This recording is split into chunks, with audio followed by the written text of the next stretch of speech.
Hey, everybody, and welcome back to another episode of the Sales Entrepreneur Podcast. I am Daniel McComber, and with me today is Mark McCormack, investor and host of his own podcast, the President McCormack Podcast.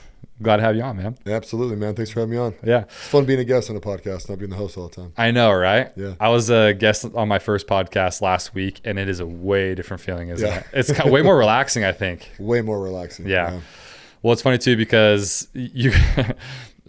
being Scottish, both of us are Scottish, right? We always have to correct people on our last names and stuff like that. So glad I said your last name right. But I think your dad came over, wasn't it? Yeah. So my dad came over, let's think. He came over in the late 70s. Early 70s when he was about 18 years old. That's awesome. So my grandpa and my dad were both born and raised in Scotland. Cool. They moved down to England to around Manchester when my dad was younger. Yeah. 8 or 9, I think. I don't really know. Yeah. Okay. That's cool, though. So, yeah, they immigrated here. I'm first generation American. Dude, that's awesome. Yeah, it's kind of fun. I've done my lineage, and both sides of my dad's side is Scottish, and then one of my mom's side is Scottish. And so that's a lot of Scottish. And I can't remember. I think it was my great-grandparents on both sides that came over. But, McComber and McCormack. Yeah. Love that. It's as Scottish as it gets. Yeah, absolutely. We need to be called Angus. Yeah, no. Dude, we should have just had a plate of some haggis here. And well, I had another Scotsman who's got the thickest accent I know, Ross McGarvey, and he was on a couple days ago. And I texted him, I'm like, dude, are we gonna wear kilts or what? And he didn't see it, and I just thought he blew it off. Yeah. And I brought it up when he was like, dude, if I would have seen that text, we could have done it. I'm like, that would have been very unique. Geez, I should do that with him. I want to have him on. You mine. should do it. Absolutely. No, that's a good one. Scotland's funny, man. Scotland's our ancestors are from there. I served a 2-year LDS mission there, so that's so cool. You got to go back too. Yeah. Oh my gosh, that's amazing. We actually might go back next year. I think it's time for me to take my kids over. I got tons of friends that want to go. People want to golf, and it's like, oh yeah, it's rocking, dude. Scotland's fun. Yeah, well, you can go during what's it called? Tattoo, I think. The tattoo, yeah. Go during the tattoo. Yeah, my dad took my grandpa over there before my grandpa passed away, and they went did some genealogy and really cool experience. I haven't been yet, but I plan on going. So, it's funny how some people can really kind of embrace it, and we do the Highland Games in Utah. I grew up going to those. I actually worked for one of them in the fish and chips place of the lady. Really? Yeah, just because she needed help, and I'm like, I was young. I was 13 years old, and I'm like, sign me up. I'm just gonna sit around all day anyways. I might as well work, and I guess that kind of speaks more to my work ethic, I guess, even at a young age. But yeah, I literally grew up at going to those Highland Games, all of them. Yeah. So yeah, it's funny how you can embrace that. Well, man, you have an extensive history of doing a lot of different things. I do. Yeah. Yeah. And so it's funny. I'm like, well, obviously we're going to have you come on. Yeah. And I guess we could kind of pick and choose which ones we talk about. I love focusing on kind of transitional periods in your life where it's hey, I went from working a job to, finally starting my own thing. And so kind of as we transition to that, I always one of the first questions I ask is, what was maybe one of your first kind of signs of entrepreneurism or, kind of being out of the rat race that you had? Yeah, I think for me, it's kind of funny when people ask that, right? They get all sorts of stories and blah, blah, blah. So when I go back in time, it's I did little things when I was a teenager, right? I used to rent my clothes to my brothers and friends and stuff that. Mostly it was an opportunity thing, right? They came to me, said they wanted to borrow it. I said, well, I'll let you borrow for $20 and they do it, or whatever. Oh, no kidding. And so, that might be the earliest if I was writing a book on it. My first moment that I was an entrepreneur. But, realistically, it probably came in college. I went to school full-time and I worked full-time. My dad started one of the companies that I own now. Oh. And so I worked there since I was 8 years old. Dang, so summers, after school, through high school, I worked there all the time. It was a manufacturing plant. So I've done all the dirty jobs and all that kind of stuff. And so your dad was an entrepreneur. He started that company? He was, absolutely. Yeah. Man, that's crazy. The more I've asked this, I got to ask every entrepreneur now, it's crazy how there's a lot of entrepreneurs can look to their parents or their grandpa who was kind of a trendsetter, a leader in that aspect. So absolutely. You got that example of your dad. Yeah, I think, really entrepreneur just means you have some blind courage, right? It's kind of like jumping off the cliff that we do in our men's group, right? You just go do it. To me, I teach an investing class once a month, and I actually have an investing book coming out. Oh, sweet. But the reason why is because I feel it's funny with entrepreneurism, right? It's kind of a fun word that people like to say these days, right? Oh, yeah. But really what an entrepreneur is, that's the guy that he will not quit. right? It doesn't matter if people tell him he's dumb, foolish, he doesn't have any money, he'll go find it. Like that is like, it's the definition of a grinder, right? I am not an entrepreneur anymore. I'm an investor. And I think people kind of mix both those up a little bit because they see the benefits of being an investor and they think that's what an entrepreneur is, and it's not. Investors are the ones that find the entrepreneurs, fund them, and get them to go make them a lot of money. Absolutely. Right? That's really where it boils down to. But at the same time, I feel like to be a good investor, having experience in entrepreneurism is important. It's also, I think, helpful. You don't lose your money as much, I think, if you have experience. So I'm the exact same way. When I was in college, did a whole bunch of like little small entrepreneur things, did one that was actually kind of bigger, and it fizzled out. And then, right now I'm kind of like a entrepreneur sort of thing at a company where I have shares in the company and everything, but I'm not like a founder or a high up or anything like that. But I'm investing. And I'm like, I'm going to invest in businesses that I can, I believe in the people and so forth. So, but I think it helps a lot being a good investor in other people and businesses if you have some of that kind of background, don't you think? I do. And the reason why I always like to kind of break that out, right? Because sometimes just doing something doesn't mean you get good at it, right? Like practicing doesn't make you good. Practice or perfect practice is what actually makes you good at something, right? And so you're right. If you're an entrepreneur and you've learned accounting, you've learned every single job, you understand how a business works, you understand how to get financing from a bank, and you have an exit. Right. Really, where people really learn how to invest is if they have an exit. Right. Because it's all fun to build a business, and then you don't really have any idea what it's worth until someone actually buys it from you. Right. Absolutely. And the market will set the price all the time. And so I do think those skills definitely transfer over, but the number one skill when you're an investor you need to learn is how to value a business, whether it's public or private. As long as you can value a business and you're very confident in your valuation, that's when you know what you can do, because that's what starts your ability to negotiate. Because if you take a $40 million business and value it at 50, hell yeah, you're going to buy that business all day, then you're going to realize you did a bad buy and be stuck in that nightmare forever, right? But if you think it's a $40 million business, they're willing to sell it for $17 million, and there's a couple tweaks and things you can do in a vertical you can plug it into, you're going to do that deal all day. And it's actually really easy to raise money to do that.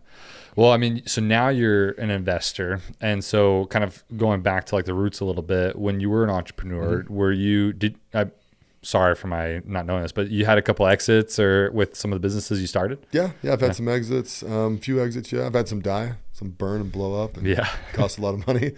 I did a lot of that stuff throughout my 20s, right? I really haven't had a loss. I mean, I lost in some restaurant investments last year, but I think me and you both did. Are you involved in that, Graf?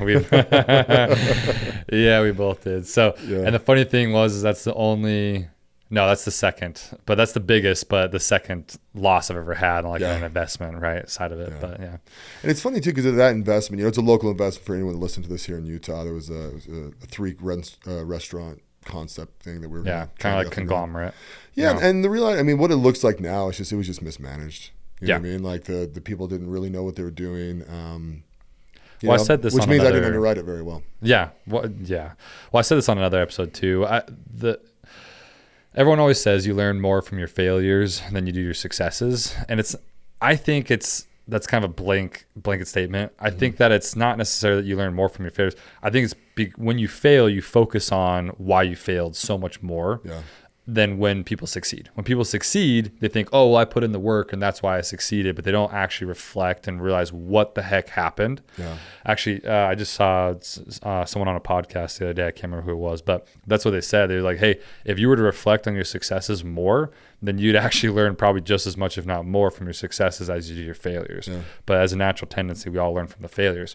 So Dude, I actually say that all the time. Oh, you do? Yeah, because you're foolish if you have a win and you don't learn more from that from a loss. A loss is actually easy. It's low-hanging fruit, right? You know why you lost. You either ran out of money or a competitor took you out or something. It's pretty easy to figure that out, right? When you win, what you need to figure out is how much more you could have won. Right. It's how much money did you leave on the table? It's that actual gap in there. Because people get a little drunk on winning, right? They're like, a couple $1 million, blah, blah, blah, blah. And it's like, how much did you actually leave on the table because you didn't do these 3 or 4 or 5 little tweaks? You know what I mean? Absolutely. So I'm exactly in that vein where it's like, dude, take your wins and scrutinize the hell out of them. I need to do that more myself.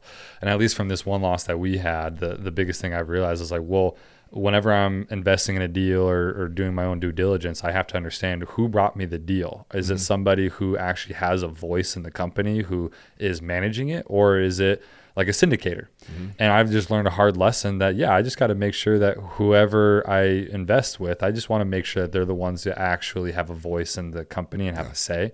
And I thought that was the case, and it wasn't. And at the end of the day, it's almost kind of better, because it's like I can't blame the person who brought me the deal, because I didn't know that they had no say in the business working out or not. And they lost like 10 times more than I did. So it's okay. I have a general rule. I'll never put money with a syndicate. Yeah. It's actually illegal to syndicate deals. Oh, no kidding. So them coming to you just to begin with is illegal. So because it's anytime you have a company, and if you sell any part of that company, you're selling a security. Right. You're not allowed to do that. No. Yeah. No. And there's gray area out there, right? Don't get me wrong. Right? I think the statute of limitations have ran. I've done that. Yeah. Right? I've syndicated deals. But at my level, I have a lot of different attorneys, different places. I have my main attorney, Doug Shumway, down in Texas, right? Who's my mentor / friend, right? He keeps me out of trouble a lot. Yeah. But like, it's just not good to do. And so the other thing too is you're getting Chinese whispers a tad, right? When you go through a syndicate, because they've allocated so many shares over to them. They're normally taking part of your money. It's really complicated, especially when these deals blow up. It gets really messy, because when the DOJ and the SEC comes in, they start just cutting heads. Yeah, absolutely. Because it's like, well, that person was supposed to get paid, but first or second or whatever in second position, but you didn't structure it correctly, so none of you are getting paid pretty much, except for that guy. Exactly. No, that makes it really tough. Well, I mean, like you said, at your level, you the team that you have around you is extremely important. Yeah. And so, kind of learning back when you were getting started, and I guess kind of pivoting from the entrepreneur to investment stage, like what kind of sparked that idea? Was it just like you didn't have an idea at the moment for a new business, and you saw some businesses that were doing really well, and you said, hey, instead of investing time and money into my own thing, I'm gonna over there? What was kind of the transition like? So I got the investing bug when I was in college, really watching Warren Buffett. So college is pretty easy for me. I actually got into law school. It's kind of my path a little bit, right? Yeah. And so I was taking some of my final classes in the last 2 years, right? I just studied Warren Buffett when the teacher was up there yapping about whatever. Right? Yeah. Especially like legal research, right? Like once you know how to do it, you don't need a full semester of it. Yeah. And so when I went to my dad came to me, and I got into law school at Texas Tech, and he said, I was probably 25 at the time, something like that. And he said, hey, I'd like you to come help me run the family company, right? Well, because I got a 150 on the LSAT, which is horrible. It's like 50 percentile, right? 50% did worse, 50% did better, right? Yeah. I didn't get into what I would consider a top law school. They're probably ranked 70th, right? Oh, okay. And so I knew my path throughout there was going to be really hard. I was going to go to a partner and work, or go to a law firm and work my way up to being a partner, and working literally start in the mailroom or whatever, right? They say, exactly. And attorneys don't make that much money. Most of them come out making $65K and maybe a bonus, and it's all based off how many hours you bill. It's kind of nasty, right? So I agreed with my dad. I gave him a bunch of conditions. So I had to fire my aunt and uncle. They were working at the business. There was about 11 things, if I remember right. Wow. One of them was that if I got my work done, I could do entrepreneurial stuff whenever I felt like it. And the other thing was he was actually going to pay for me to get an executive MBA. Well, the company was. Wow. By the time that came around, I owned the company, so I wasn't going to pay myself to get an MBA because they're kind of worthless. Yeah. So, no, nowadays they definitely are. Yeah. It's like you're either going to do it or you're not. Yeah. Kind of thing. So that's, to answer your question, that's kind of how I got into being an entrepreneur. Is I just started doing side deals. My very first one is I started a company called McCormack and I Capital, and we raised a bunch of money and invested it in a bunch of Ponzi schemes. Like, no joke. We didn't know they were Ponzi schemes at the time. We actually got out. Yeah. I only got out with about $100,000 of loss between everything. And that's pretty good for a Ponzi scheme. Oh, man. Wow. You can just dump money into those. Yeah, we almost got up to $5 million, which I was 25. That's insane. It was insane that people were giving us money. Yeah. But why were people giving you money? What were you doing differently? Because we were getting 10% returns every month. Oh, okay, gotcha. So I guess the answer to your question would be greed. Yeah, that's why people are giving me money. Greed. Well, dive into this just a little bit, because you said, how old are you? 25. Yeah, 25. 26. So you get a couple buddies. Did they have a lot of money, Just one. or so one buddy? Yeah. And then usually when you're starting some kind of fund like that, the idea is you put your own money into it, but you'd been going to school forever. We did not put our own money. We put our family's money in. You put your family. Friends and family, yeah. Oh, you got friends, families, and fools to invest first. Yeah. So you got those people to invest into it. And then how did you kind of grow that, if you don't mind me asking? So we were investing in payday loan companies, right? And so while we were investing, we started, and by the way, we were spending money we did not have in our heads, right? Yeah. You know, you're making 10%. We were actually making about a 14% return. We were returning, we were keeping 4 points out of the 10. Sure. Or out of the 14, right? Yeah. So we were just like, you start making money for doing putting nothing. that cash out there for 10, 20 years, right? We're freaking, 100 millionaires, right? Yeah. And we actually started our own payday loan company in the middle of all this because we started to get enough money, right? And we used the same software company that they were using, and they're actually here in Utah. This was a California company we were investing in. Oh, okay, yeah. And so that was the first time I started my own business. Now I was running my dad's company, right? Yeah. And so I had a lot of knowledge that I thought was actually kind of common knowledge, but I realized even now it's not. No. Yeah. So yeah. Because starting a company is so different than running a company, right? Oh, yeah. And there's a lot of people who are good at either or. And it's kind of like two different skill sets that you have to learn, frankly. Wildly rare to be the same person. Yeah. So I talk about this all the time. It's like, I call it the entrepreneurial arch, right? So you're an entrepreneur, then you arch into being a CEO. They're not the same guy. And then most of the time shouldn't be. Right. Yeah. Because the founder or the entrepreneur, that's what you call you when you graduate up, right? You're now the founder. Yeah. Yeah. You're not that little shithead guy that's like grabbing $10,000 from any person and give it to him, right? Like once your company's established, right, you become the founder. The founder, yeah. And the founder is kind of the heart and soul of the company, right? Like people really respect the founder a lot, especially when you get to that level, because it's like, yeah, this is the guy that put his house on the line and drove a, right, Subaru for years and years or whatever, right? A beat up Subaru. Not new ones are awesome. Yeah, yeah. And but then to actually move to the CEO where you're just managing, right? You're just making sure the parts work, you're making sure allocating capital properly, marketing's budgeted in there and everything, all that kind of stuff, right? Yeah. It's just not the same thing. You almost have to break your mind to become a CEO. And I've done it. I'm actually one of the few people I know that's been an entrepreneur and actually moved way faster into a CEO role. Right. Now I'm probably more of a CEO than I am an entrepreneur. It's right, because you had that example at the beginning. You had your dad as the example, and then you took it over. And so that's really, the reason why it's so hard and the reason why I can't say I've ever been even like a founder or that CEO, because I've always just been the entrepreneur startup and never got big enough.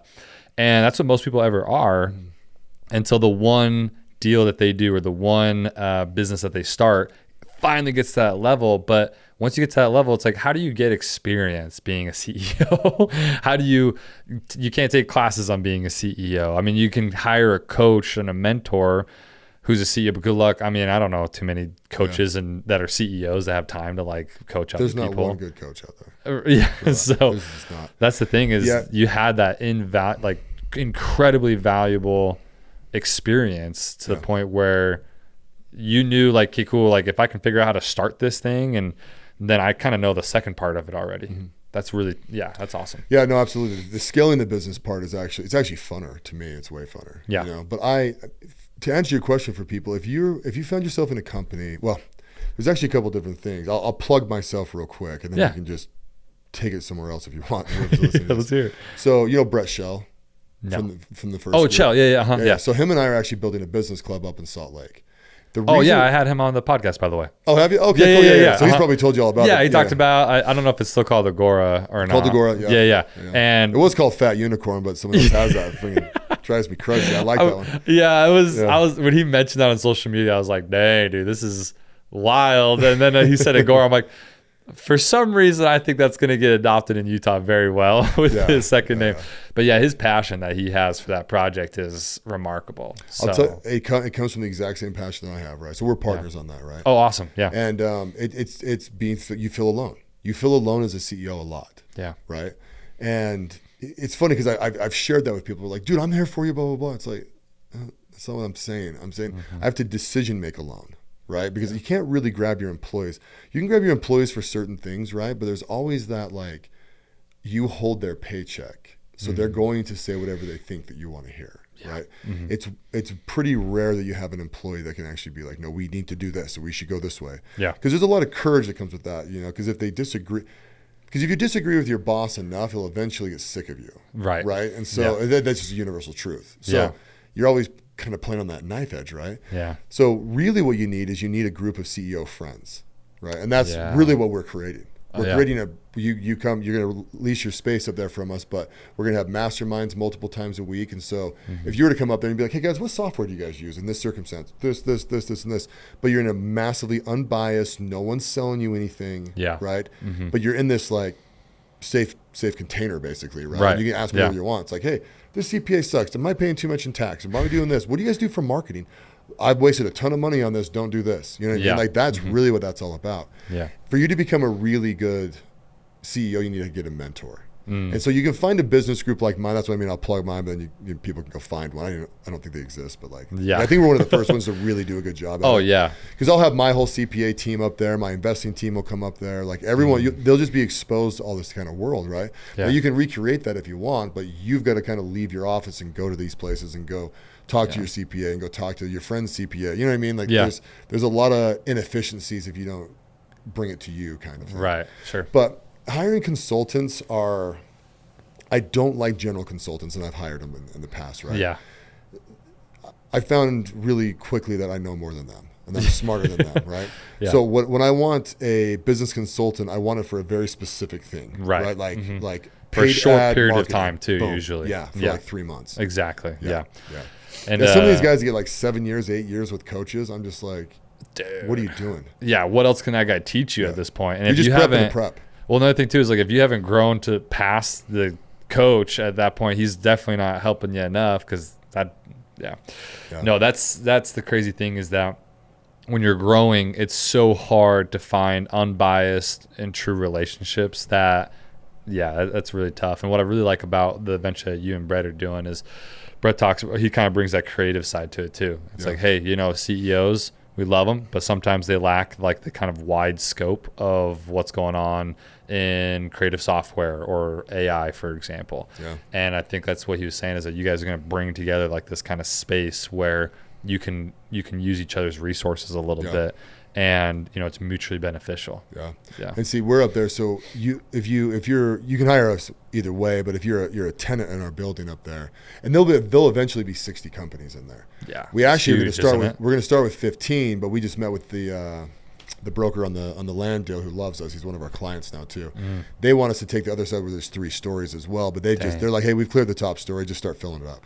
So we're not even going to pay rent until it's full, right? Nice. Because they're part of the redevelopment of downtown, right? It's Brandon Blazer's group. It's the Blazer group. Right? We talked about about that space that you guys got out there. I haven't seen it, but I know where it is, and it's awesome. Dude, it's gonna be. It's awesome. on the most trafficked road in Utah. There's like 65,000 cars that go past there like a week or something like that. Or maybe a day. I don't know. And it's like literally, if it's the building I'm thinking of too, it's like it's a brick building, isn't it? Yeah, it's just been sitting there forever, and it's huge, isn't it? They've owned it for 4 years. And they're like, we're waiting for the right tenant. We go walking in there. It's the only building that exists that even works for us here in Utah. We were almost like, well, we got to go to Phoenix or we got to go somewhere else because we can't make this happen in Utah.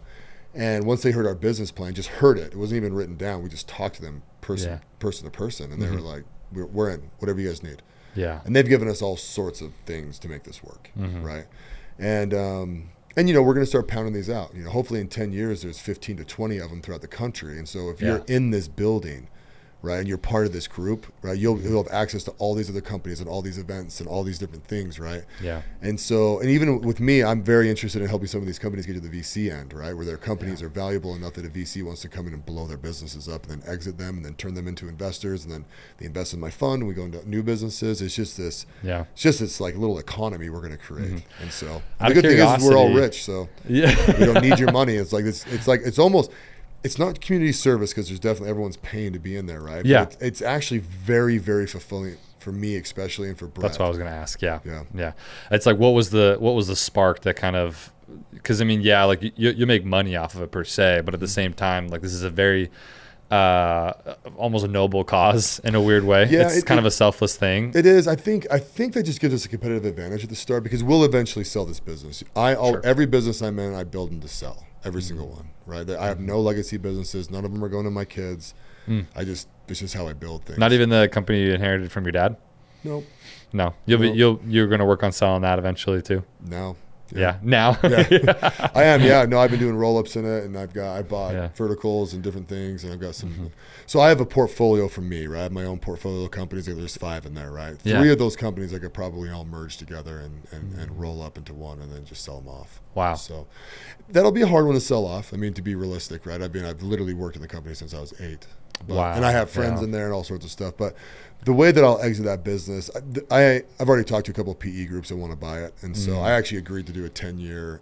I'll stay on as chairman for 10 years. Oh, that's nice. Yeah. So be a part of it. Make sure that it doesn't go to crap, Yeah. right? Yeah. I don't want to call it my baby or anything like that because I think it's a little dramatic. Sure. Do that. But like, I love that company. Yeah. I love the market. I love the niche. I love the employees. I like the clients that we have. They're all big general contractors, and I've spent the last 15 years really boosting the reputation of that company. So it's called ADP Lemco. So if anyone ever goes into a high school or rec center, if you're an LDS member or member of the Mormon Church, we're in every one of their churches. And Oh, wow. so we're all over the world. It's a really big company, actually. Yeah. That's just here in Utah that sits in this massive niche. I probably only have 4 legitimate competitors. Wow, that's crazy. And as I'm driving into this morning, I'm talking to one of them about purchasing them. So I actually want to roll the entire industry up. Oh, wow. So I mean, it's crazy though, because a lot of times, well, I don't know, you know this, like people will be entrepreneurs for the legacy play or to sell it and make money. So I guess what's the drive behind not, doing legacy and passing on to kids? Is there any? They'll ruin it. You think so? I know it. Yeah. Did you ruin your dad's though? No, I fixed it. You fixed it. Yeah. Okay. But they would ruin it. Yeah. I recognize that I'm special in that world, right? But here's the deal, because I chose it. That's why it worked for me. That makes sense. Yeah. If I give it to my children and I place that expectation, they'll not want it. Sure. Right. So, especially when you're young in your 20s, right? When you spit in vinegar and you're ready to go kill stuff, right? The other thing too is I actually wouldn't advise my kids to get into this particular industry. Oh, really? The only reason why is because the market cap's not very big. Right. So if I was gambling, we're probably like $600 to $800 million market cap, right? And you're one of the bigger companies in the world for it? Yeah. Yeah. So in the U.S. for sure. Yeah. So we have I'm at the point where to really grab more market share, I need to acquire. Oh, okay. And so that's almost turning into a whole different business, and your role would be completely different and everything. So that if they took that company over, there's not a lot of learning in it. There's not a lot of growth, right? Because if they were to be me, right, I only do high level things, right? So I'm talking to other competitors and trying to what market we're going to go into, that kind of stuff, right? Yeah. Which to teach that takes forever. And so I'd rather just have them be like, hey, Dad, this is something I'm really, my daughter's wildly passionate, my oldest daughter, about being a film director. Oh, wow. Well, that's a multi-billion dollar industry, right? So you can go tear it up and make all the money in the world that you want, especially if you're good. Sense. And like the lessons learned. I like how you mentioned that too. It's like, well, where you're at that company, like you learned so much because you took it over from your dad at a point where you could grow it and you can learn it. You can learn how to be a CEO and everything. But you've grown it to the point where it's kind of like tapped out its potential and learning for your family. And let's pass it on and, maybe do something else that can, if they have a passion that aligns with it, then they can work with you on it. Yeah. And when you sell to private equity, right, one thing that people can understand, right, is when you build your business, you need to get it to 20 or 30 million, right? Then it becomes attractive for a smaller PE group, right? Then they buy equity in it and then they put it into a bigger pool. Right. And then they sell to another PE that puts it into a bigger pool, and it goes bigger and bigger and bigger and bigger until you go to IPO. Right. And that's when the market's, like you couldn't buy Facebook before it went public because it would have been worth, I don't know, $30 billion or something. Right. So you end up taking it public. And so strategically, when you start selling your company up, right, it goes into a bigger company. Right. So like, for example, BSN is a company that BSN Sports, I'm very interested in building that relationship more and more and more. They could actually acquire me, right? They do about $2.5 billion in sales, I think, something like that. Yeah. And so for them to eat up my company, which we sell to them now and we work with them now, right? It's a perfect fit for them. And they have like 1,400 sales agents across the country. And so if they saw us as an acquisition target, they would it would fit them really, really well. But then it's like, well, what would my son do, right? They're going to replace the CEO every single time. And then it's like, well, what's your skill set, kid? You know what I mean? You're no longer like the owner's son or anything like that. A little bit of nepotism there too. Nepotism is always a problem because people don't get it. Yeah, you know what I mean? That's tough. My kids will actually be more well-prepared than any one of my employees by the time they're 25. But they won't see it that way. But so, employees don't see it that way. That makes sense. So just pulling a little bit of lessons from this kind of business that you started. I mean, it's funny because we're kind of breezing over like the topic where it's like, dude, it's wild, first of all, that your dad, I guess, kind of trusted you to do it and that you wanted to do it. What's also kind of crazy to me is that, you know, you're in that company and then you start the fund, right? Mm-hmm. Yeah, you start the fund and then you start a company on the side of that. Mm-hmm. So you, at that point, you're running a company, you have a fund, and then you started your own. And kind of circle back to that, starting your own company. What eventually that kind of phased out, and you said you didn't lose a lot of money from the fund. Like did you see the markets crashing or? So what I did is my attorney, my friend, right? My friend Doug, he got me into hard money lending. About 2 years into my career, right? So I took the company over in 2007. About 2009, I started doing hard money brokering with him. That's when it's kind of like syndicated. Yeah. And but with real estate, it's easier and simpler. And well, I wasn't just real estate. I did all sorts of stuff. Oh, so, okay. Yeah, I did. We did actually mostly it was businesses that had real estate attached to them. Wow. So that's kind of where we worked. So what I did is I just found 30 or 40 different PE groups, and I just went out there and started finding deals. So I'd find them, I'd build the packet, make it look good, right? And this is where I learned how to value a business. This is actually where I learned what I consider an MBA. Because people come to me and they got inherited land and then they like need some money to build a hotel or something. They really don't. They're really unsophisticated is what it boils down to. Yeah. So I just, I was doing, I don't know, about $200 million worth of deals every single month. Wow. Underwriting. I mean, we weren't funding that many. Sure. Yeah. But and then you were finding people to fund them. Yeah. Then I had to build the packet good enough that people wanted it. But as soon as I did that, 5 companies wanted it. Right. So then it was just like bidding. Wow. And I take basically 2 points on almost every deal. So if I don't know, if I funded a deal at $1 million, what's 2 points? 20 grand, something like that. 1,200,000 or no, 2%? 2%. Yeah. Yeah, it's like 40 grand. Mm-hmm. Yeah. Okay. Which, by the way, is badass. You're closing those like every couple of weeks, right? Yeah. So you're looking at deals. I mean, it's, I don't know if you can call it entrepreneurism or whatever you want to call it, but like, yeah, when you're looking at deals and you're understanding them and you're putting them together, you're understanding their business better too, because you can't just value a company without understanding how it works. Yeah. And so that's really interesting because it's the side, I mean, frankly, that's the hard stuff. And the reason why you said that people were bringing you like inherited land and stuff like that is because they didn't want to take the time to understand what they had. They just want to find somebody that did. And so that's extremely difficult to be like, okay, cool. Like we have 20 acres in wherever and it's zoned for farmland. Mm-hmm. What can I make of this? What can I do with that? And then doing a deep dive. Did you hire people to help you do research and so forth? Or you just got down and dirty with it, huh? I just got down and dirty. Yeah, I just learned it. Wow. Yeah. And that's at the same time as the other 3 things we're talking about. Mm-hmm. Dang. Okay. Yeah. Anything else that you're doing at that same period? Because that's your early 30s, right? Early 30s, yeah, right as I'm turning into my 30s. No, I was running that one business. I was running ADP Lemco, and then I was doing the hard money lending on the side. Yeah. Right? So I actually would leave my house at 6 o'clock every morning. I'd go up to Salt Lake, where my attorney's office was, like down like in the Boston building. And then I'd work till about 2:30 on hard money lending. Then I'd go to the shop, and then I would do. I actually ran a night crew there. So as the night crew was working, I was doing all like the presidential paperwork type crap, making sure the company's kind of running. And I would work until about midnight or 1 a.m. almost every night. The shift went to 1 a.m. Yeah. So if I was dead tired, I might leave at maybe 11:45, but most of the time I was leaving about 1. That's so crazy. I was getting 4 or 5 hours of sleep every single night, and I did that for months and months, probably 9 or 10 months. Yeah. And then what happened? Yeah. And then I didn't need to be trained as much up in Salt Lake, so then I just started going to the office during the day. We didn't need to do the night crew anymore. We had built the inventory levels up massively. Yeah. And then so I just kind of went into that. But then my partner at the time, Doug, said, "Hey, let's just do our own fund."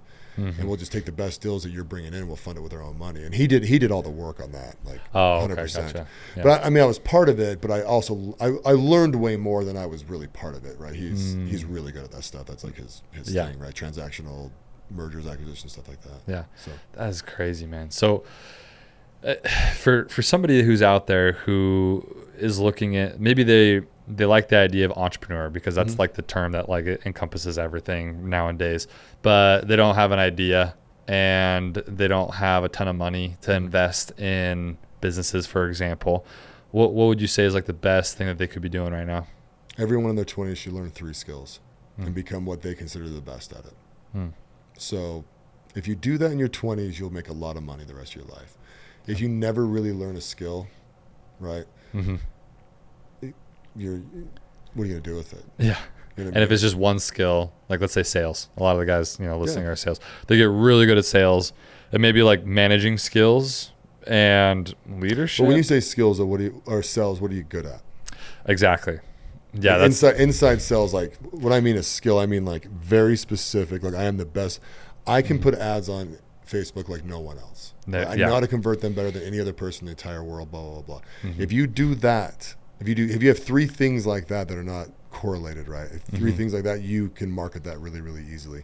The other side of it is, and this is what I tell everybody, is you need to understand accounting like your life depends on it. Yeah. So because when you're the CEO of a company or running a company or valuing a business or anything, it's all from the data. And the data all lies inside of the books. Yeah. Right? So if you can look at the P&L and see the trends inside of there, because it's not just being like, I know where everything's categorized in here. Like that's easy. You also pay people to do that. Yeah. What you're supposed to do as a CEO is to see the trends inside of there and then adjust your sales strategy towards that, and then your capital allocation inside of that as well. I mean, how important is that even when you're getting a business started too?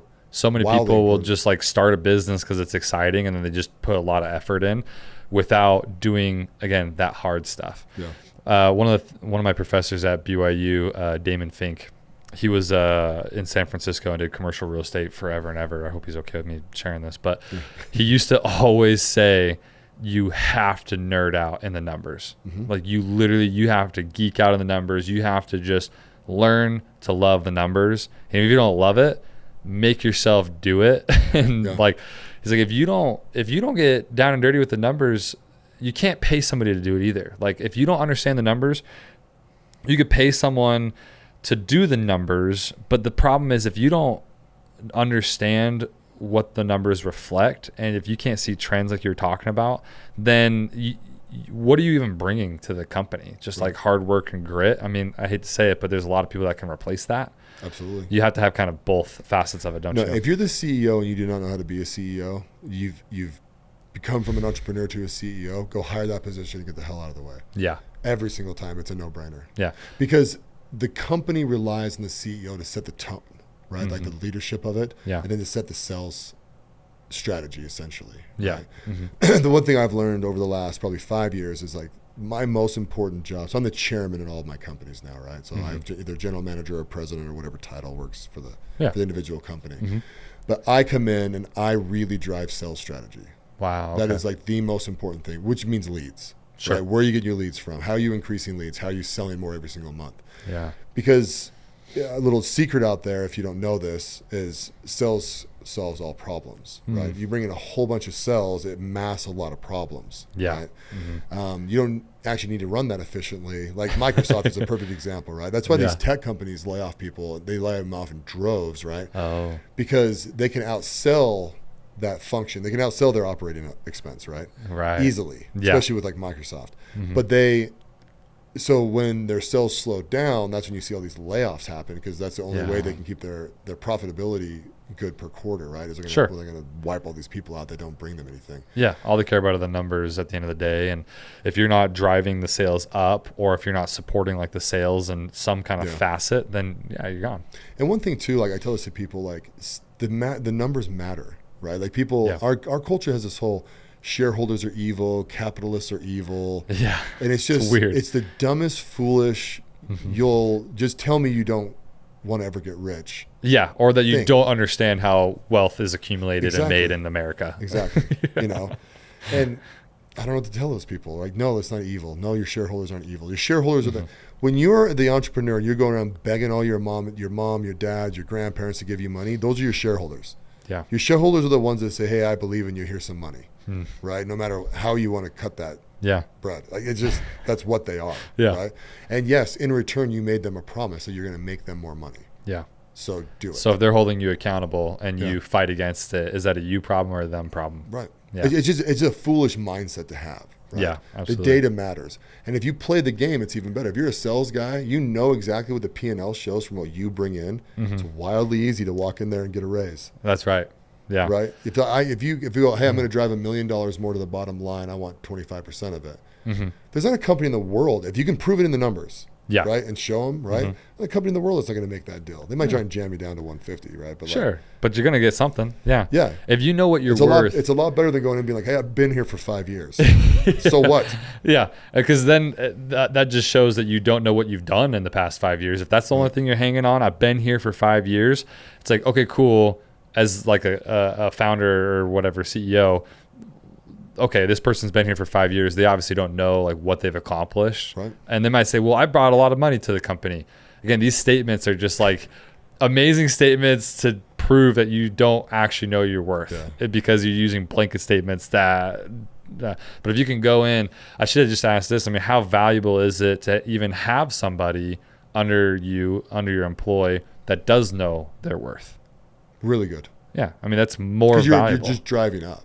Right. I mean, you're paying them because they're driving more sales, right? So it's, yes, go do, son. Yeah. Make it happen, right? You know your worth. Go do what you know you. Yeah. And see, the number one thing when people ask for a raise, they don't do this with me because I've conditioned my employees, right? But like they go, well, I work really hard. And I go, oh, that's cool. Everyone does. Yeah. You know, that's a prerequisite to work here. Right. Right. Yeah. If you weren't working hard, you'd be fired in the first place. Well, and the thing is, working hard is a funny thing too, right? Like working hard is 50% efficiency. Right. Like you kind of expect that from your employees. Your best employees, you might get 80% efficiency out of them. Right. Yeah. Might. Maybe that's a lot. But like, especially with cell phones, right? And social media distractions, right? It's like how many people go to work, clock in at 8, plug in, and do not do anything but work until their lunch break. Yeah. So it's wildly rare. Very wildly rare. Yeah. Not only that, but you have your personal things that are in your head all the time, right? So if you got a massive fight with your wife over the last couple of days, you're at work, you're thinking about it. Yeah. And I'm not saying it's a bad thing either. This is just numbers. Yeah. Right? So when I have employees, I always consider them 50% efficiency is like acceptable. Yeah. Once it goes below that, you got to do something about it, right? But, and I try and put things into place and make them more efficient, right? With like software and processes and things like that, right? Yeah. And so really what I do is I try and look at employees and just get that position, nameless, faceless position to give me X amount of output. Once I get to that, that's really what I care about. Yeah. If I'm real bored, I can go out there and try and bump it up a couple percentage points, right? But I'd almost rather just get more sales. Yeah. Right. So whether my employees say they're all sitting at 70% efficiency, right, and I can double sales, great. Yeah. Boof. So it's interesting. I like how you said that. It's like, listen, if you're looking at a sales force, right? Like there's different levels, like sales rep, sales manager, regional. At the end of the day, as a CEO, how do you balance the idea of I need to get this much efficiency from this nameless, faceless position and working with the individual? Now, you do a lot. You are the president and sit on the chairman of a lot of different places. And so I guess, have you kind of positioned yourself to a point where you're not necessarily worrying about the individual anymore? You're worrying about the company as a whole, or how does that work? I'm always worried about process. Always worried about process. So I never worry about the individual per se. If I'm understanding the question properly, right, I don't look at the individual and think, okay, I need to mold the system to work for them. I never do that. Yeah. I always take them and teach them the system. Once they understand the system, I say, this is how it works. And I've made that mistake. I've made the mistake of being like, hey, you're the project manager. You get to do whatever you want, build any process you want, any system you want. I just want to make this work for you. That seems dope at the beginning, right? And then they come up with a stupid ass system, and then they're mad that you're trying to change their system because they think it's efficient. Yeah. You know it's not efficient, right? I'm like, oh, this is a mistake. Yeah. So early on in my career, I did that a lot when I was a horrific manager in my 20s, right? I'm a much better manager post 35. Right. Well, it sounds like you were trying to like work on the individual more than the process. Correct. And here's the thing: a company is a huge amount of individuals, all with the common goal of making the processes and making the company work. Yeah. And so as a CEO and as like a high level, you have to make sure the processes are working. So your job isn't necessarily to find individuals that are going to, like you said, be creative and do their own thing and like manage the individual. No, yours is I'm going to create the processes. I'm going to create the things that are going to work really well and find individuals and train them to work really efficiently and maximize their efficiency in the system. Yeah, and that's why when we hire, I hire the person. I wonder if they're a culture fit. So like you basically have their skill set, you check them all off, right? You got to have someone who's competent, you know what I mean? Right. Those kind of things, right? Then you look at them and go, okay, is this person going to fit my culture here? Yeah. Right? Do we have too many dick jokes here? Blah, blah, blah, blah. You know what I'm saying? Like, seriously. Yeah, right? absolutely. You can only control so much of that, but you know Yeah. some of it exists, right? So it's like, hey, will this person enjoy working here? Yeah. And then if I deem them, yeah, they're gonna enjoy working here, right? Then it's kind of like, okay, let's get a couple people to buy in on this person, and then as soon as they buy in, boom, we bring them in, right? Mm-hmm. Then I look at them, okay, we got 6 weeks to see if they're a culture fit. If they're not a culture fit, we can let them go, right? Yeah. We get that right most of the time, you know, Mm-hmm. or they weed themselves out. You know, they're being there for like 2 weeks and be like, hey, I hate it here. I don't like unloading trucks or doing the different things. I just Yeah. want to. I'm like, oh, cool. Yeah, go work at a call center. This isn't for you. You know what I mean? And No, I absolutely. wish them well because they're actually doing me a favor, Yeah. right? I have very, very little turnover in my companies. Very No little. kidding. And Yeah. so, and it's because of the beginning processes, you think? yeah, and we do like ADP Lemco per se, my flooring company, like we work like 4/10s, right? So okay. they always have a 3-day work or weekend, Yeah. always. And I don't want them there working on the weekends, Mm. right? I don't want. There's the personality type, right, where people, they just show up to the building and they think they're working and people think that that's dope. I only Yeah. give a shit about output. Yeah. So I don't care that you came in on Sunday. That just means you were inefficient on Wednesday to me, Right. right? Yeah. And my employees know that. Like, they know how I view that. They know how I think about it. I think it's Yeah. really important to be transparent. So like, I've heard people be like, oh, I go around to all my employees and make them feel important. And I'm like, I don't ever do that. I go around to my employees and show them why they are important to the system. Oh, what are ways you do that? That's cool. Just point out the good stuff that they do. I don't really Yeah. focus on the bad all that much. If something bad happens, I go hand in hand. We fix it together. I make them feel like we're a team because we are. It's my money, Yeah. right? They're on my team, right? I'm not on theirs. Yeah. And so there's a lot of that going on. But I really, you know, like when we do certain things, I'm like, yeah, you did a good job with that, and you brought this client in. And a lot of that goes in like reviews, right? Mm. You know, I know each one of my employees. I know their kids. I know how they're doing, and that's because I want to more than like, because you know that fake manager guy. Yeah. I'm just not that guy. Yeah. And so it's really easy You because my act personality's like- not that. Yeah. Well, you act like you care about them, but in actuality, like you really only care about the processes, but you're acting like you just care about them. Yeah. It's like, dude, if you care about the output and the processes, just make sure they know that. And then they'll understand a lot more why you're putting time into them, and it's not going to come across as fake, I think. Yeah, exactly. And like even I've got some nicer cars, right? Like nothing like Lamborghini because I don't fit in them and they're stupid. They're just wasting money. But Don't go not over that I speed won't bumps. go get one of those one day to flex because I'm an idiot for a year and then I'll get rid of it. Yeah. But like, you know, I drive a really nice truck. It's about $100,000, right? Mm-hmm. And so it's a company truck, right? Inside that one business. And so I have a couple like spare trucks for people to like go run around in. But if they need my truck, I just throw them the keys. Yeah. Right? And that attitude is really, really well received. Where people are like, "Oh, Mark's let me drive his like really nice truck because I got to haul, you know, a trailer full of pipes to Wyoming." Yeah. Right? And I'm like, I don't care. It's a company truck. Go do it. Yeah. You scratch it, we'll fix it. Like whatever. Yeah. And so, me being a little more human inside the system, you know, and like, I've even told people like when I've gone through hard things personally, I'm like, hey, I'm going through something really hard. I'm taking a couple of days off, and people are like, oh, you know. Wow. But I'm pretty much on all the time when I'm at the office. You know, I don't let Yeah. people see my weaknesses or stuff like that. But like, I'm also a human, so I don't know. I just kind of treat people that way. Well, yeah, you're transparent. It's like, hey, when I'm here, I'm really here. Yeah. And because you're transparent about kind of like, hey, I'm not here because if I were there, I wouldn't be 100% for you guys. Yeah. And they see that and like they appreciate it, right? And then it's also, well, if boss is doing that, I want to do that too, right? I'm not going to come in, or you know, I'll give them a head time if I'm thinking like, dude, if I come in, I'm not going to be efficient, right? Yeah. Because that's what Mark cares about. He wants efficiency. Yeah. There's a lot of part two with employees. This is a good bit of advice, I think. Yeah. From someone who's got as much experience as you, it's good advice. Yeah, I think it's really important to respect everybody, right? And that is so in all my companies, right? If some kid's got a thing at 1:00 in the afternoon, see ya. Like I'm not checking your clock on the way in. You know what I mean? Work late if you need to. Just get your stuff done. But I show them the respect of like, yeah, I want your when I say family first, I mean it, right? That doesn't mean you're taking every single day off, right? Sure. Because of you've now volunteered to be the 9 a.m.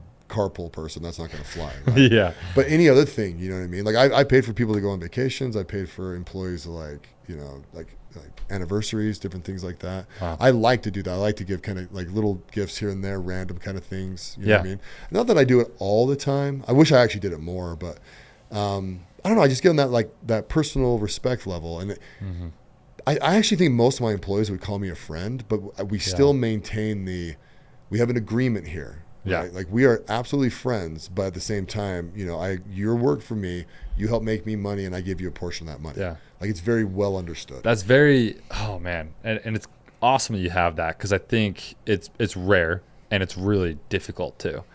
I think, like we were talking about kind of earlier, like the fake, and again, a lot of the people who listen to this are, in the sales space, whether it's door-to-door, software sales, real estate, things like that.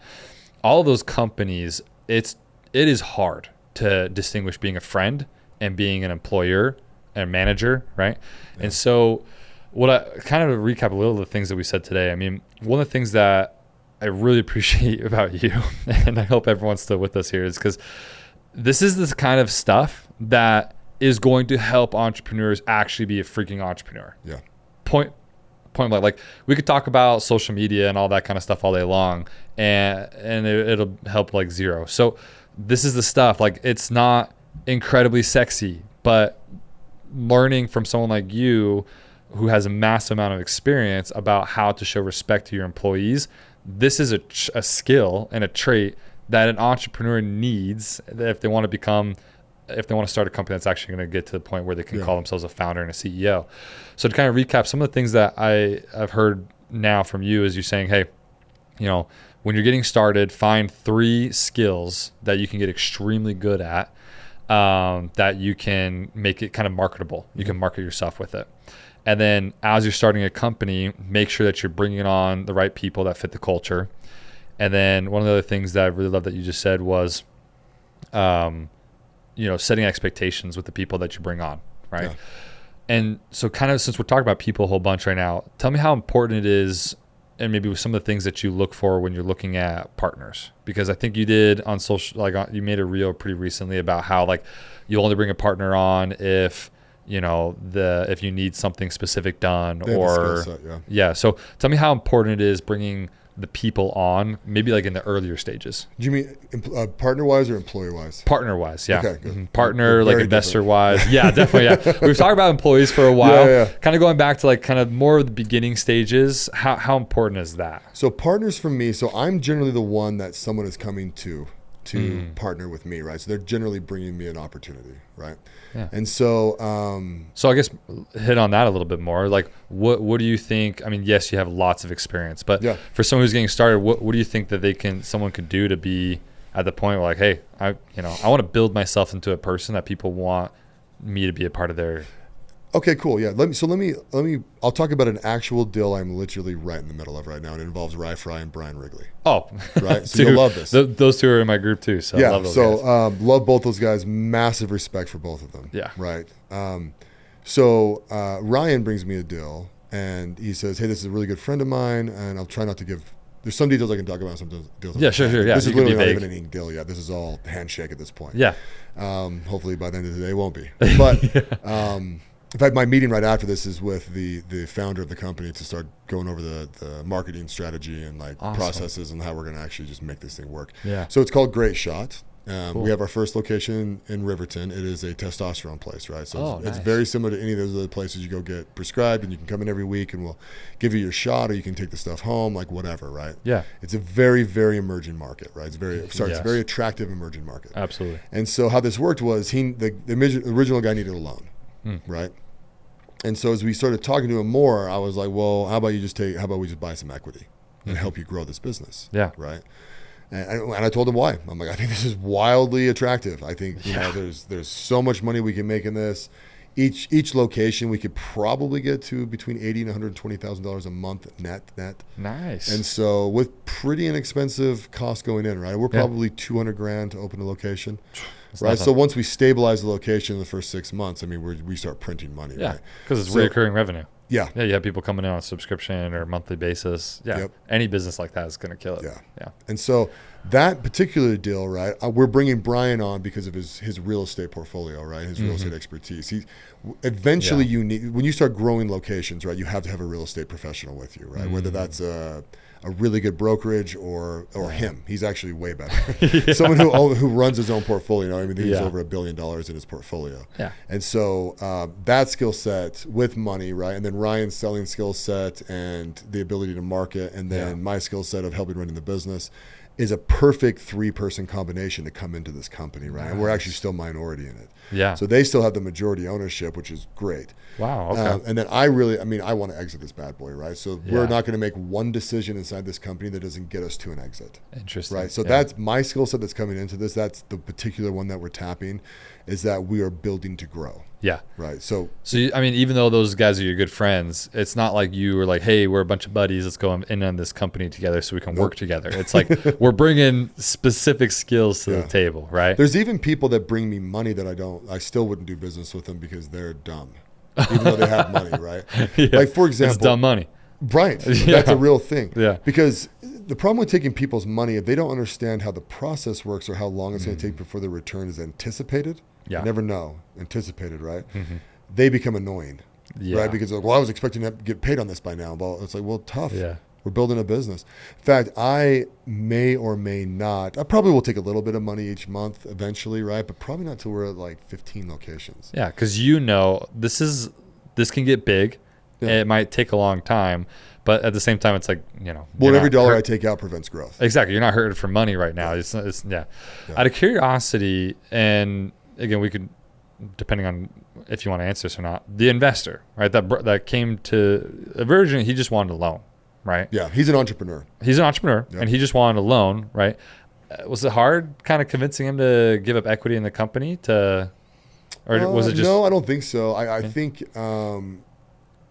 no, because he gets it. Yeah, he sees the partnership aspect. And he wanted to scale it to begin with, right? So they broke off of a competitor. Gotcha. That's how this works. Right? So they've seen that company grow to 88 locations. Dang. Okay. And so to be a little transparent, they're going to be probably upset when they realize that they've broken off completely, right? Which I don't know if they have or haven't.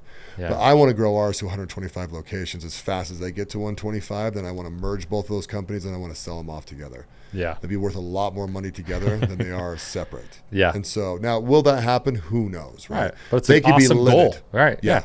It's an awesome goal to try to achieve, right? Yeah. And at the end of the day, maybe I'll perform this in a question instead of a statement, but I mean, how much does money talk at the end of the day when it comes to emotions and it will cut right through emotion generally, or it won't, or that guy's so wild. But then that's a person you don't want to do business with anyways. Yeah. Right. So if they're so blind to see the money aspect of it, then it's a good sign that you don't want to do it with them. Yeah. And in that particular market, even though we're going to compete against them a little bit, we're actually going to try and go around them and get in markets that they're not in first, right? Sure. Because we do eventually would like to partner up with them. Yeah. Right. Because it just makes a lot more money. Yeah. We could probably have $1 billion exit if it's both companies. That's how big this could actually be. Right. That's awesome. And it's going to take years and it's going to take work and but I like the team we put together. So that it's really that team, right? So you asked me a question earlier, right? How do you become that person? Right. Build a business and sell it. Boom.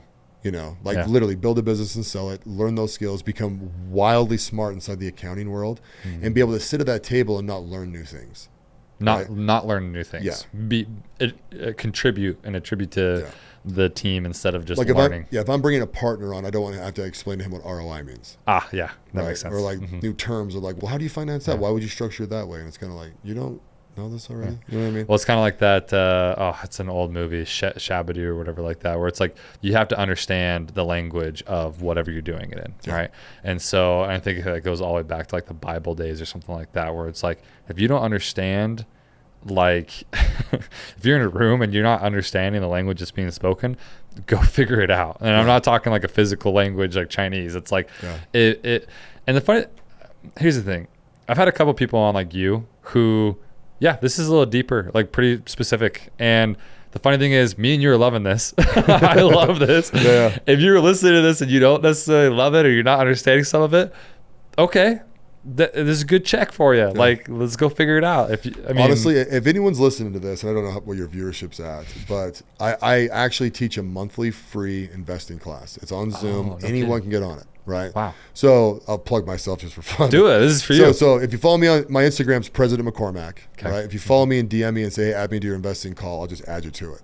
Awesome. And I built that room, I guess I could call it, right? That virtual room. So anyone can come in there and ask any question they want. There's no judgment. There's no nothing. So if you don't know what ROI means, ask the question either in the chat or unmute yourself, and I will literally just go right through it every single time. Wow. I called it a marketplace of I can't remember what I called it. It's basically a marketplace of ideas, right? So Yeah, I love anyone that. can come in there and be like last time we went over a P&L.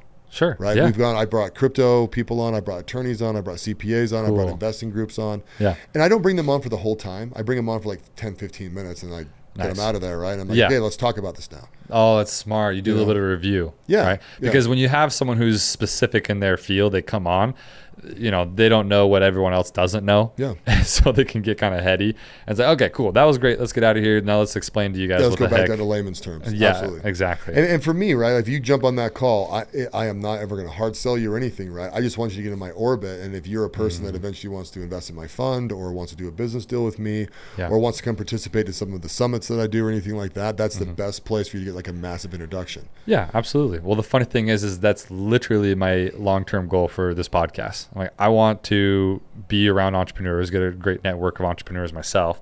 But not only that, it's like if I can have this platform of teaching and helping people who want to become entrepreneurs, eventually when I get to the point where I'll start my own fund, I definitely want to be a venture capitalist, probably angel, kind of smaller things, here in about like 4 or 5 years.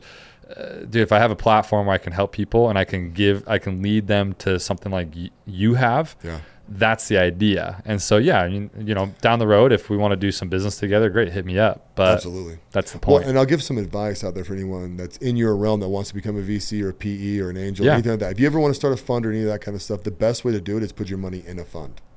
Right. Yeah. So I have a friend that started a real estate fund. Okay. And so I actually crap on real estate a lot, but not that I don't own it. Well, real estate funds is like, who's making the money? Yeah, it's easy, and who's making the money on them. So but he started a real estate fund, and he came to me and he was like, wanted me to review the documents, right? But what you really want to do is have me invest. Right? Sure. So I gave him some money. And I said, hey, bro, tell everyone in the world that I put money in here. He's like, oh, really? Because like if you put money in my fund, I don't tell people. Right? Okay. We've got celebrities in my funds. We've got, right. I would love to say everyone that's in our fund, right? If I told you names, it'd blow your mind. Yeah. In Tandem's fund. Sure. And so in his particular fund, I just said, I'm like, tell everybody. I don't care. Just tell them all that I'm in your fund. I support you. Because he can use that as a marketing tool to raise more money, right? Because this is the first time he's raising money. It's hard. It's really, really hard to raise money the first time. Yeah. And, but I said to him, I said, hey, he goes, well, how do I raise money from people like you raise money? I'm like, you have to play in these sandboxes. You have to make enough money to put $100,000 in a deal. Yeah. And then you get to come to meet the investment group, and you're on the Zoom calls, and your name starts being noticed amongst everybody, right? Yeah. I've been doing that for 13 years. Wow. Right. Yeah. And so I'm very well known. I'm not well known like on social media per se. I mean, I got, 4,000 followers or something like that. Right. Yeah. But like in the investing side of Utah, most people have heard my name at some level because I'm in a lot of different deals, or I've underwritten deals to participate and then pulled out. I mean, that stuff happens all the time. Yeah. So for you, right, when you start your VC fund, if you've invested in 5 of them, right, you're gonna have a built-in base of a reputation out there, right? Yeah. And then when you go to raise money for yours, right, you might actually raise from those funds. Right, absolutely. Because the cool thing about, VC can be very exclusive, don't get me wrong, like with like the deals, but not with investors. Like, it's like, hey, we're in a VC together. Well, I'm doing my own thing. Why don't you come, invest in this? And you can see the businesses that we're doing. Yeah, once you're in, you're in. Exactly, yeah. Well, what I love about that too is that it's the idea of using your money to network and learn. I brought this up on a podcast, but it was the wrong kind of podcast. It was when I had Brad Jensen in here. Oh, yeah. we were talking about the business side of his story and everything like that. And I brought this topic up, but I think this is going to hit home a lot better with you. Something I've noticed. So I went to school. It took me 5 years because I took a couple semesters off and stuff like that. But I graduated from BYU Merit School in the entrepreneurial management program. Because I was like, well, if I'm going to get a degree, at least there'll be something. And I make fun of myself for that degree. And I know people tease about it too, because it's like, entrepreneur, if you're just going to be one, just go be one. You'll learn more by doing it. It's like, well, actually, really what it was is a whole bunch of accounting and finance classes that was centered around businesses. So like P&Ls and all this kind of stuff. So no, I did learn quite a lot. Don't get me wrong. But having now done a lot of investments with different companies and private people and an uncle, and I've learned something in particular, and I want to hear your opinion on it. Yeah.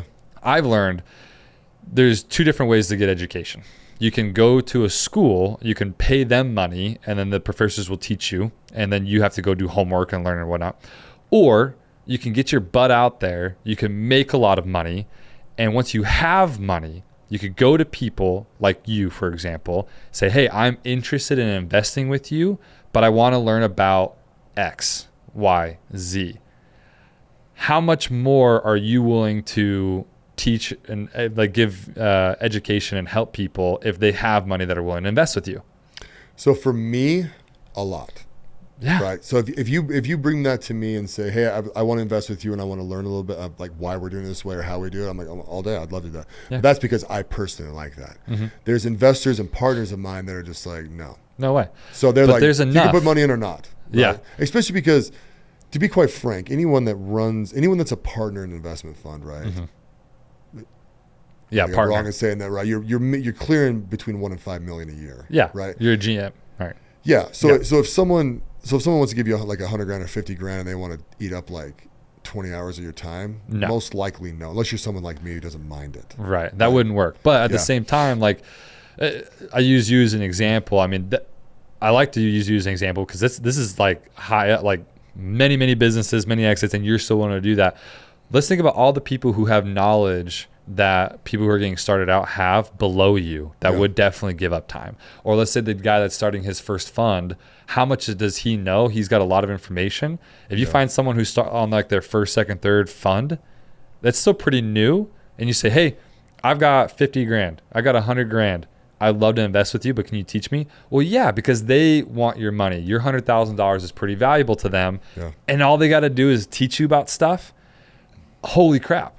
And a place where this is absolutely applicable is real estate. Yeah. Oh my God. I learned more about real estate from the people who I invested with.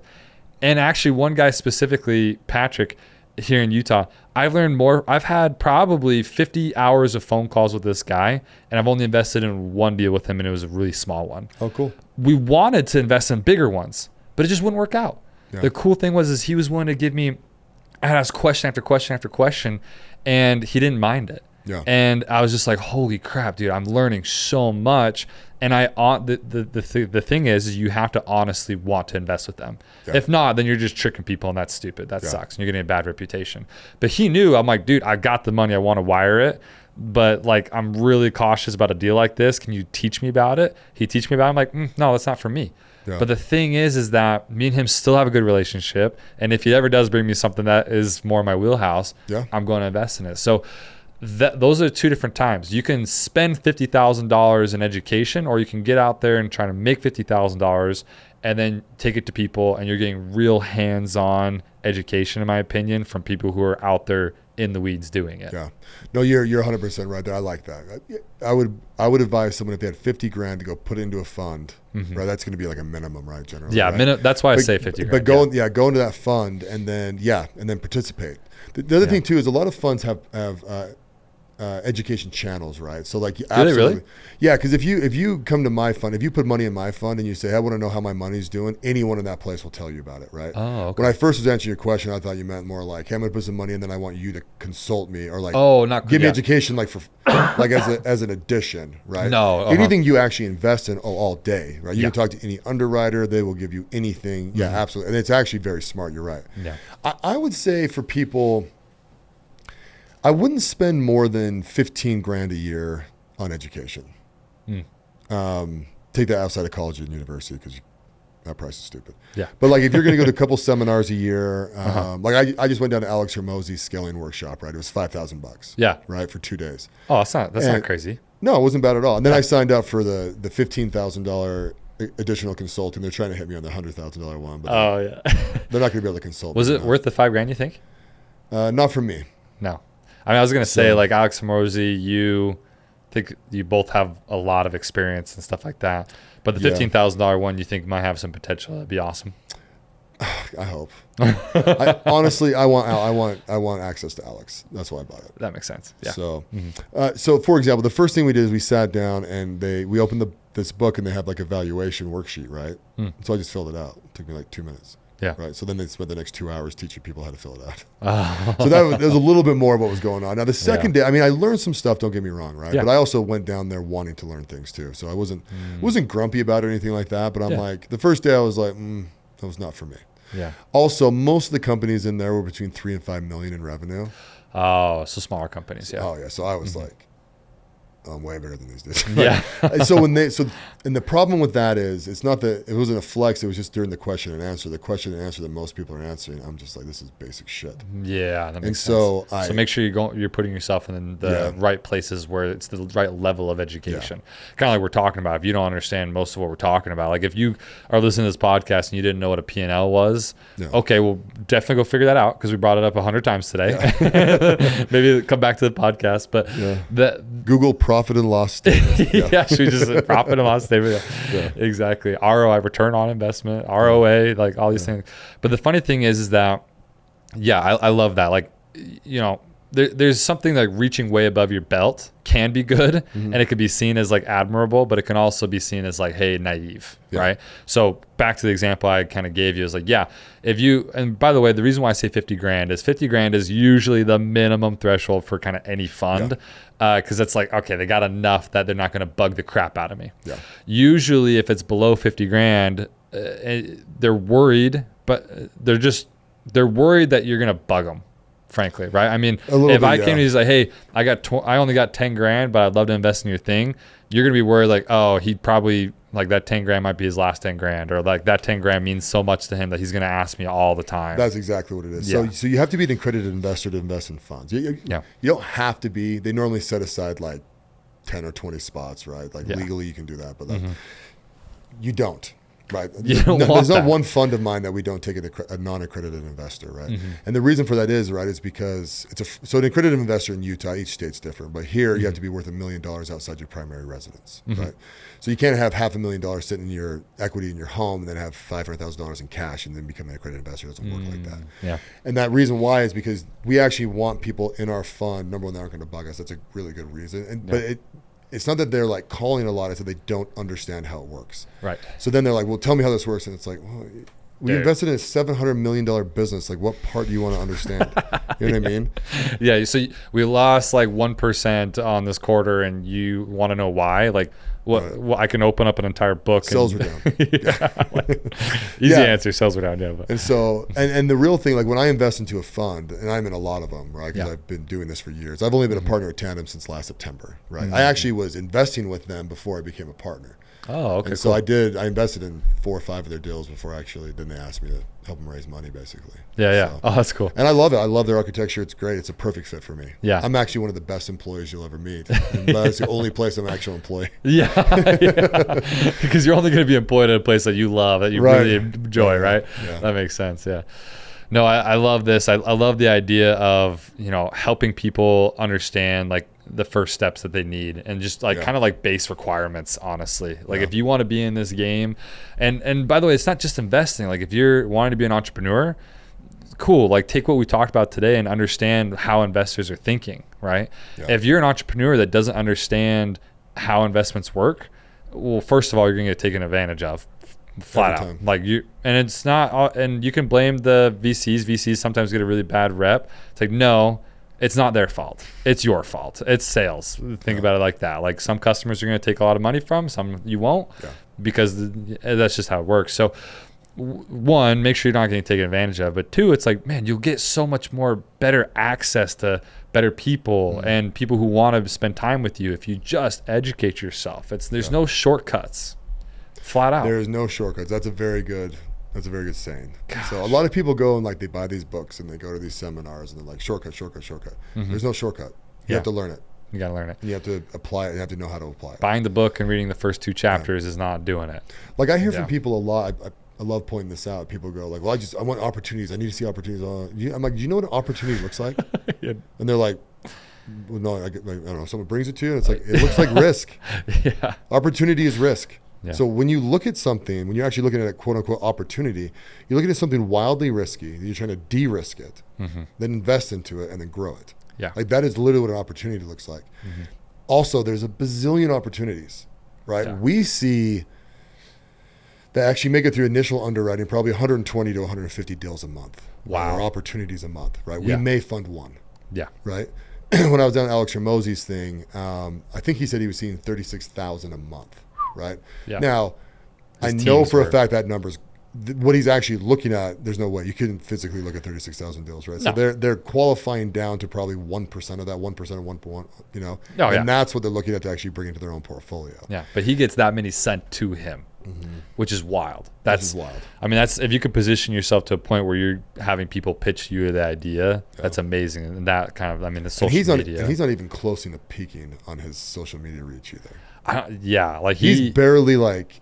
He's on the come up for sure. But I mean, it's funny. Like I would see him every once in a while, but I think it's just only been about like 4 or 5 months ago that I'm like, oh, this guy knows what he's freaking talking about. Like he's not just like a social media face. Like he's the only. Well, one. I follow Bill Ackman and a couple other guys on Twitter, but outside of that, he's the only business person that I follow. Yeah, because he's the only one that I agree with. And I'll tell you a little funny story because we're in the same men's group. Yeah. So I joined this men's group. I joined it because my friend asked me to. Right? I didn't join it because I need a network. I didn't join it because I need personal development. Right. I joined it because it looked like fun, and he asked me to join it. Right. And I got insecure the first 6 months of this thing because we were just talking about morning routines all the time and cold plunging and meditation and journaling, and I'm just like, what the hell? So I started doing that, right? And then after like 3 months, I was like, why the hell am I doing this every day? It's so stupid. I just need to go to the gym and go to work like I've done my whole life. That's how I made all my money. And you know what I'm saying, it's like, why am I going to reinvent the wheel because some guru thinks I need to meditate every morning, right? Yeah. Even though I do meditate for 10 minutes every morning. But I don't do it for an hour. You know what I mean? Like all this ridiculous kind of Chris Crone buffoonery that he puts online all the time, right? And Alex came out with a video one time and he goes, I don't have a morning routine. I get up and go to work. And I was just like, this is my dude. Like this guy. I think the same way he does all the time. Yeah. You know? And I just like the preparing to prepare thing. I want to beat people, like literally physically beat them. Let's hear it. Go to work, go build something, go do something. You learn while you do. Yep. And that's just, it's just the truth. And the funny thing is when you talked about the opportunities, people don't know what opportunities are, or they can't see the opportunities because they just look like they're bad ideas. Right. It's like, no, the opportunity is the bad idea, and turning that into something that's can be really good. Yes. And so it's like, listen, if you want some experience, don't like take all bad ideas, but like take an idea that you think could be really good that is really bad right now, and just start taking action. The funny thing, they're just incomplete. So you're taking an incomplete idea. Yeah. And making it complete. And the crazy thing is that people, I hate the term opportunity cost. I like it and I hate it. I hate when people look at it like, well, like, I want to be an entrepreneur because I want to make a lot of money. It's like, or, I don't want to do that because that just takes so much time and I could be making money over here. It's like, okay, let's just be honest. You're not going to be an entrepreneur if you just keep thinking about opportunity cost all day long, because your time, the value of your time when you're starting out is so low that most people don't want to do it. And so you can't be looking at opportunity costs of, I'm going to look for bad ideas, or I keep saying that, but I'm going to look for like incomplete ideas, or I'm going to look for, businesses that are being ran inefficiently, or I'm going to go drive around and see like hotels and motels that are in really good areas, but, have massive occupancy rates. So that's the kind of stuff that you're not going to get paid for, and you might not get paid for a very, very long time. Yeah. But if you need experience, you can't be thinking about opportunity costs, in my opinion. No, and you're not even an entrepreneur if you think about opportunity costs, because you're not doing it. Yeah. Like you don't have time to think about that crap if you're an actual entrepreneur. You don't. Yeah. Like, you barely have time to like get funding. Yeah. Right? It becomes annoying when you need to go get some more money, right? Yeah. Because I have to take time away from my business now to go get money for the business, and you got to prepare the P&L sheets. You got to prepare these pitches and all this kind of stuff. That's not another thing too, right? You're just trying to feed the beast. You're just trying to get sales, right? So like, say you detail cars, right? You can sit down and write your business plan a bazillion times and cash forecast. Go knock doors and get people to buy your crap. Yeah. Right. Absolutely. And then once you make enough money to actually do more effective marketing, then you do more effective marketing. Yeah. Right. And then you really dial in your marketing, and that's when you start making money. There you go. I mean, that's really the path. Well, it's funny because the couple businesses, one of them I started on my own completely, like whatever. But the other two were I came in like kind of in a sales capacity, right? That's just what I'm really good at. And so it's funny that I realized after those didn't work out that I didn't know much of what the other things that they were doing, but I was just driving sales so well and they were just figuring it out on their side. And so for a lot of the guys who are listening that also want experience, how important or how likely do you think it could be that they could just find a company and offer like their sales for, I don't know, I don't want to say percentage, but for like someone who's really good at sales, what do you think is like a good way that they could get into like an opportunity? If you're really good at sales, go find a company that makes a ton of money and go on straight commission. Stop being a pussy and getting a salary. Exactly. Dead seriously though. Yeah. You need a big base because you don't believe in yourself. Yeah. Because if you act, it's like me. If I'm going into a company, I'm like, I wonder what salary I can get out of this. Hell no. No. I'm wondering what dividends I'm going to pull out every quarter, right? Yeah. And then what I'm going to sell this thing for at the end. So if I have to go without a dividend for 3 or 4 years, I don't care. If the ending's a big deal, right? Right. But when you get with like guys who are like, well, I have to have this base, my wife thinks so, and it's just like, dude. Well, so that'd be definitely the first step. You're not my guy. Yeah, you got to be like kind of full commission because you're running your own ship kind of thing.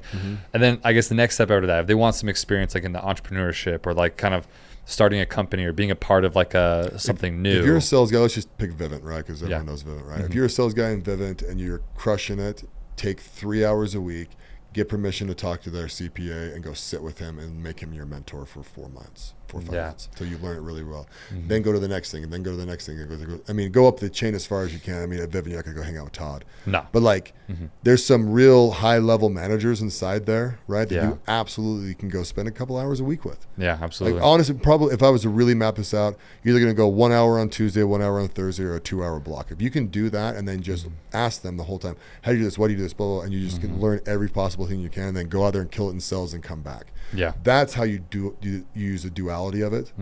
But learn the business of the business that you're at first, right? Yeah. I've done a thing on that before. It's like, dude, just learn how the business is. If you're at a pest control company, learn how the pest control company works, right? Exactly. And then I guess one of the last things, so many dudes just kind of focus on the sales thread here. They think that, I got to leave sales to start my own company, or they're just like really hesitant. And so I'm curious, like, how effective do you think it'd be, just had this idea, like to find a startup and then just go say, hey, give me a percentage of the company and let's drive sales to this crap as like a side thing. I think it's great. You think that'd be pretty effective? Yeah. Oh yeah. It's funny because people get really worked up on equity. Right? They want to own a piece of the equity. Right? Yeah. It's hard because it's a per thing basis, right? It's Right. a per project basis or whatever you want to call it. I would almost rather if I was the sales agent, I'd take profit sharing.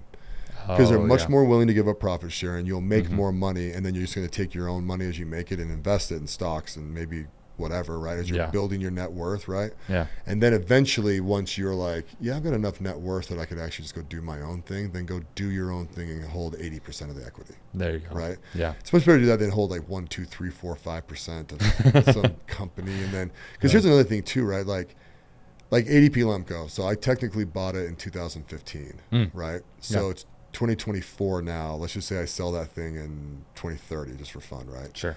How many years is that? It's freaking 15 years. It's a long time. It's 15 years of holding equity and it doesn't mean anything. Yeah. Right. And so and most of my companies too, I'm not distributing out the equity anyways, because I want to grow them. Yeah. So like with Great Shot, that testosterone company, the reason why I'm not going to take much cash out of it is because every dollar I take out is less dollar for growth. And so I'd rather just grow this thing like crazy. I mean, I would much rather have made $0 and be at 50 stores in 4 years. Because 50 stores in 4 years is probably worth $300 million. That's huge. Yeah. So, you know what I mean? Like, we'll take that. Let's make it happen. Maybe 200 million. Well, you get to a point where you're investing and you just know that the exit's so long anyways. Yeah. So it's like, let's just make that exit as big as it possibly can be. Yeah. Right. Yeah. And that's that one thing from my personal experience too, is like, guys, if you're going to invest in a fund, make sure that you you got the funds. Like, I invested in a fund a little early the first time I did it, I was 20, 6. Yeah. And that was a little early for me. Yeah. I put 50 grand into it. And I guess I just didn't really understand that you're not getting anything. Like a little dividend, very small. Maybe. After like 5 years, I got my first dividend. And so it's just funny because I'm like, yeah, like it's gone. Like it's gone. And it could just be gone. Like they could send me a thing tomorrow and be like, hey, it's gone. Mm-hmm. Like, and I wouldn't know any difference. I wouldn't know why. I'm not bugging them to figure it out or anything like that. Yeah. It's just crazy. Like, yeah, there's a difference between putting your money and time and skill set into something that can like pay you and investing and just saying goodbye to it and hoping that it'll make money back. And so that's kind of the two different sides of this. Huh? Yeah, putting money in a fund, you're not going to see a return for 7 years ish, right? You can have faster exits. Like I exited a company after 2 years, right? We put the money in. After 2 years, they went public. Both. Wow. So yeah. Dope. Well, you're on the tail end of that company, I'm guessing. Right. Yeah. That makes sense. Yeah. And so, but when we invested, we anticipated a 5-year hold. It just happened faster. So, but see that's why that's actually why I personally love VC investing, right? Because I've established myself, right? So the money I put in there, I would never invest any money I can't lose. Not that I want to, right? But like the money I put in there, I know for a fact that in 5 to 7 years, if I put $1 million into a deal and a 10x, I'm going to get a $10 million check. But that's it. Minus their fees, right? Whatever they make. So $8 million check. Well, I just love, I'm so grateful that today we could really kind of paint a roadmap for people on what they need to do. It's like, listen, when you talk to like, educated people and you talk to people who have like a lot of experience, they all, and even Alex, for example, they always harp on educate yourself. Yeah. You got to learn. And it's crazy. So like we talked about, going to people at your company that you're currently at, asking questions. I mean, how valuable is like, first of all, if you don't know what questions to ask, there's your first step. Right. If you're sitting here like, oh, I want to like learn how businesses work and everything like that, and you're like, oh, I don't even know what to ask. Cool. Go learn the questions. That is step like -1, right. Honestly. Right. If you're at the point where you don't even know what questions to ask, like, okay, you got a lot of work ahead of you. And then go find the people, ask the questions, make a lot of money so that way you can be in rooms with people that you could potentially invest with and ask them questions. It's kind of like all you're doing is you're just kind of leveling up the people who you're asking. Like you can ask like a low level employee and then learn, and then that'll get you to the next step and the next step and the next step. The more knowledge you have and money that you can make on the side, the more you're going to get, or I guess the closer to high level individuals and real knowledge you're going to get, huh? Yeah. No, exactly right. That's actually what I'm writing in my book that I'm writing right now, right? Like it's literally this exact thing. That's awesome. Do you have a title for your book yet? No. It's a working title. It's a working title. So if you know how books work, I've hired a team in New York. So it's Kevin Anderson and Associates. Okay. And so they actually ghostwrite the whole thing. So they just interview me, and then they write it, then I approve it, then they write it, and they approve it. So I'm only... I think I've approved 2 chapters. So I started earlier this year. I'm trying to get it done by the end of the year. But heck yeah. What kind of inspired that? I have a foundation that's its purpose is financial education outside of traditional college and universities. Perfect. So this is literally a book that will tell you how to become an investor. My whole point is when you read this book, at the end of it, you go, oh, this is simple to invest. Yeah. Right? Not easy or hard. It's simple, and it is. It's simple to invest. You just need to learn a couple things, get a couple skills, make some money, and then go and invest. Yeah. Right. That's literally, I love that. I mean, that's the point of this podcast too. That your foundation and this podcast go hand in hand, and obviously like the Zoom thing that you're doing as well. The kind of classroom or room that you have is amazing. So. Well, yeah, I mean, people want to, it's, what's your Instagram handle again? So it's President McCormack. Okay, President McCormack, yeah. And then, I guess, do you welcome people like to DM you and reach out to you with ideas and investments and stuff like that? Yeah, we're always constantly looking for deals. So, I mean, we like deals that we can put at least $5 million into. So, don't bring me a deal for like $100,000, but like, anything above, I mean, we'll seed some deals. So I guess if we're seeding a company at like $500,000, we'd probably do that through our general fund. But like on our SPVs, we want to be about $5 million. Yeah. No, that makes sense. Yeah. So, and you guys don't do much like angel investing or anything like that. Yeah. So, if you got a company and it's in its later stages, and the good thing with me, right? If you catch me in the right week, like I can be very busy or I can not be, right? So like one of my friends, right? Like he sent me his deck and I said, we're not interested in investing. And then I actually helped fix his deck. Oh, right. His deck was like 27 pages. We got it down to like 6. Yeah, no one's gonna look over a 27 Like one of them was funny because he had like his family in the picture, and I'm like, take this out, and I don't think you like that.